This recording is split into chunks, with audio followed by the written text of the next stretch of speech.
নমস্কার বন্ধুরা, বিনা রান্নাঘর থেকে সবাইকে স্বাগতম জানাচ্ছি।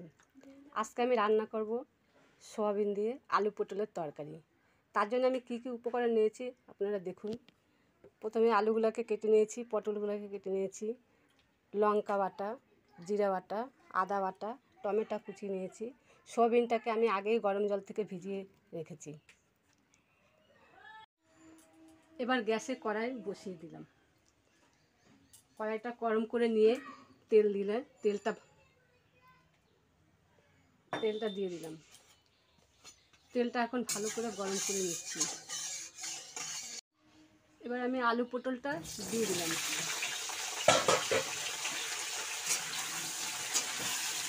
আলু পটলটা দিয়ে এটা একটু ভাজা ভাজা করব। সামান্য একটু নুন, একটু হলুদের গুঁড়ো দিয়ে আলু পটলটাকে ভাজা ভাজা করছি। আমার আলু পটলটা ভাজা হয়ে গেছে, এবার আমি তুলে নিচ্ছি। তরকারিটা সম্পূর্ণ নিরামিষ পদ্ধতিতে রান্না হবে।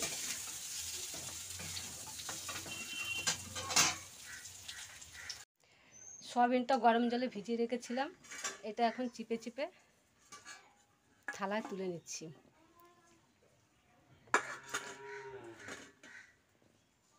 জল ভালো করে চিপে তুলে নিচ্ছি থালায়।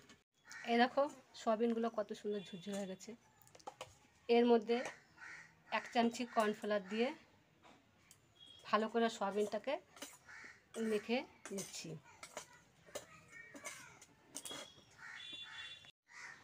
ওই তেলের মধ্যে আর একটু তেল দিয়ে দিলাম। এবার সয়াবিনগুলো ভেজে নিচ্ছি।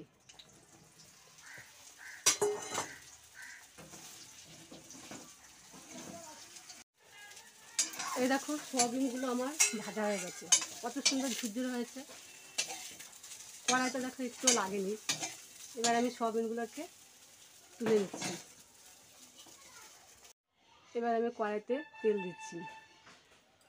রান্নাটা আমি পুরো সরষের তেলেই করছি। সরষের তেলে করলে খেতে স্বাদ লাগে। আপনারা চাইলে সাদা তেলেও করতে পারেন। তেলটা গরম হয়ে গেছে, এবার আমি ফোড়নে দিচ্ছি গোটা গরম মশলা, 2টো তেজপাতা, অল্প একটুখানি জিরে। এবার ফোড়ন থেকে একটা সুগন্ধ বেরিয়েছে। এবার আমি টমেটো কুচিয়ে রেখেছিলাম, টমেটোটা দিয়ে দিলাম। টমেটো যাতে নরম হয়ে যায় তার জন্য নুন দিয়ে দিলাম।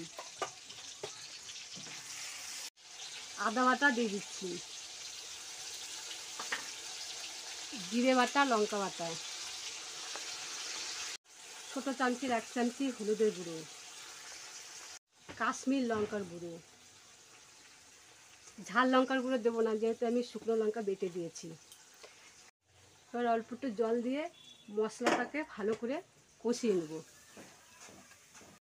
এ দেখো কড়াইতে মশলা থেকে কেমন তেল বেরিয়েছে। এবার আমার ভেজে রাখা আলু পটলগুলো দিয়ে দিচ্ছি।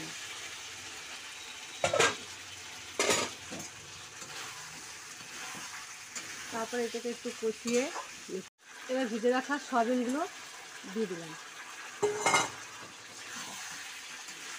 ভালো করে একটু নেড়ে চেড়ে দিচ্ছি। এবার কষানো হয়ে গেছে, এবার আমি জল দিয়ে দিচ্ছি। আপনারা যে যেরকম ঝোল খাবেন সেই পরিমাণে জল দেবেন।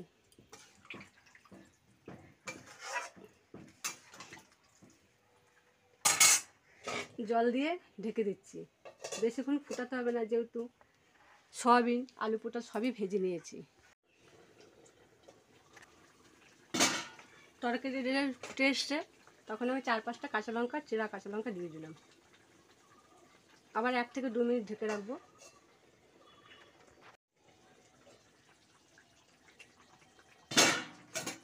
এ দেখো তরকারিটা আমার হয়ে গেছে। দেখি আলুটা, দেখি আলুটা সিদ্ধ হয়ে গেছে। এবার একটু গরম মশলা ছিটিয়ে দিচ্ছি।